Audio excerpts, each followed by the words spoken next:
Hi everyone! I'm Teacher Margie. Naitag nyo na ba ang inyong mga beneficiaries sa LIS sa School Feeding Program? Sa video na ito, tuturuan ko kayo kung paano itag ang mga learner na beneficiaries sa inyong LIS. So kapag magtataging po tayo ng beneficiaries sa School Feeding beneficiaries po natin, so, dapat mag-sign in ka sa iyong LIS account as an advisor. Ayan, kung alam na kung sino yung mga beneficiary ng inyong advisory class, ayan. So, pwede na natin silang itag as beneficiary sa school feeding po natin. Ayan.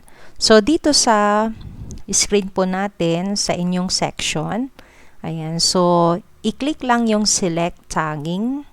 Ayan. Then, piliin ang SBFP. Ayan. So, makikita nyo meron na po tayong tatlo na nakalagay.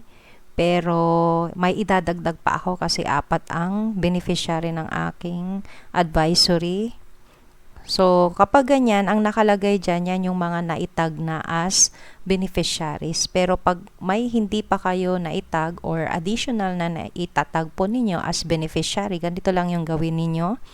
So, i-click nyo as not tag. Ayan, para lalabas yung mga options ninyo ng mga learners na kailangang itag ninyo as beneficiaries ng inyong school feeding. Ayan, then hanapin na lang yung mga karagdagan. Ayan. So, ito yung lalabas sa screen ninyo kapag kiklik ninyo yung pencil icon. Ayan. So, may tanong naman kung yes or no. Siyempre, yes, kasi siya ay isang beneficiary. Then, click submit button. Ayan. So, pag naging green na yan, learner updated na po na siya ay nakatag na as beneficiary. So, tignan po natin para ma-check. So, i-click lang po yung drop-down icon sa tag. Ayan.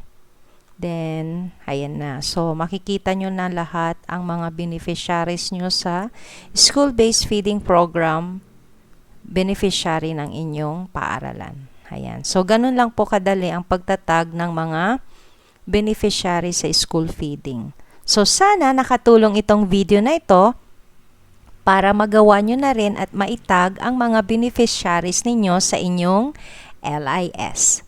Maraming salamat!